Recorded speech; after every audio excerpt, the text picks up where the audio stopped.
be too hard and I think problematic for a number of reasons to ask every vehicle driver to account for their carbon pollution. So instead we want to go more upstream in the fuel distribution system. So you would find what the states are calling prime suppliers who are bringing fuel into the region for consumption. There's a great white paper that the Georgetown Climate Center put out late in 2017, which I can direct your way, that gets into the details of who those prime suppliers are, how fuel flows through the region.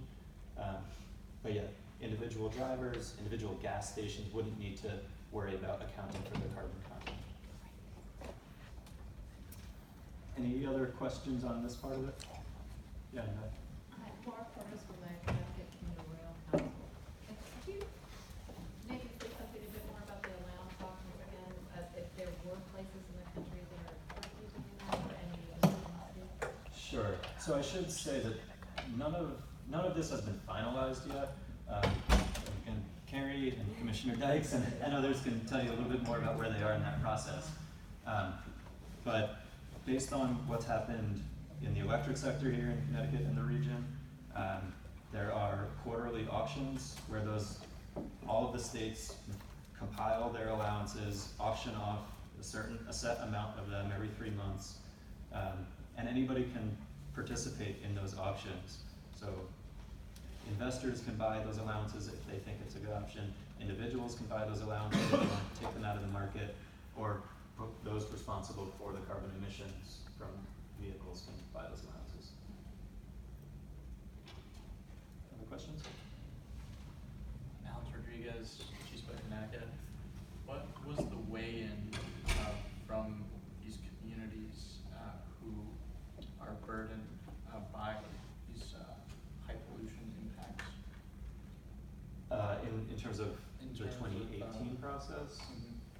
I can't speak to the general input there. I would think that a lot of those communities are weighing in independently. So I think that's one of the things that we really want to get out of this process today and going forward, is making sure that that input is incorporated into this discussion and then it flows through to the states to make sure that the policy reflects those community asks. Anything else here? All right. And so then the exciting part of this program would be that it would generate a whole lot of money to be invested in clean transportation options. And so there might be some agreement at the regional level about generally how proceeds should be used. In the RGGI context, the states all agreed to use at least 25% of the proceeds they get for consumer benefit programs, which is an admittedly very low threshold, but it gives us a sense of how these discussions might go and what kind of things we might ask for at the regional level. So maybe there's some kind of commitment that states use a certain percentage or all of these funds for clean transportation options. Maybe a certain percentage goes to benefiting environmental justice communities. But the specifics as to how proceeds would be used in a given state would be determined by that individual state, largely through legislation. In some states, there's going to be a greater need for investment in public transit.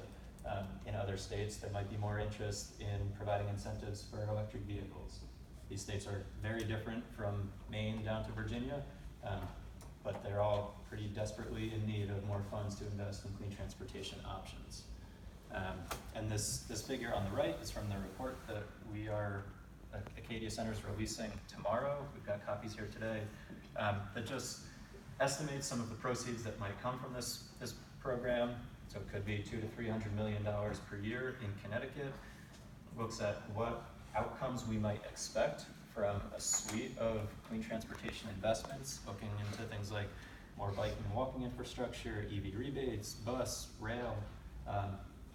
But this is really just illustrative. Want to start getting people thinking about the different options that are out there, the different types of transportation investments that can help your communities. And then finally, just thinking about what this group, what stakeholders in general can do to shape this policy. At the regional level, there's the emissions cap, which the states are now taking input on, thinking about what kind of emissions reductions we want to achieve, trying to get a sense of what costs might be incurred, but also what benefits we would see to balance that out. And like I mentioned, there might be some general investment requirements that can be agreed to at the regional level. And then at the state level, more of a focus on a specific investment plan in each state, and the complementary policies that are really necessary to make sure that we're achieving emissions reductions in the communities that have been most overburdened, that we're providing the necessary funding for all the other kinds of programs that could be important to help us achieve our transportation pollution reduction goals. And I just think it's great to see this group in this room tonight so that we can start working together, thinking about how we can deliver a coordinated message for the states to hear about what we'd like to see from this program, what are the goals we want to achieve, what are the concerns, what are the potential pitfalls that we can avoid. And so I'm excited about the conversations to follow this, and would encourage anybody who's interested to get looped into the Regional Advocates Network as well. We have calls every couple of weeks to talk through updates from across the region. If you're just interested in what's going on in Connecticut, no need to get engaged there. But I want to just make sure that everybody feels like they've got an opportunity to stay in the loop, get information, and have their voice heard in this process.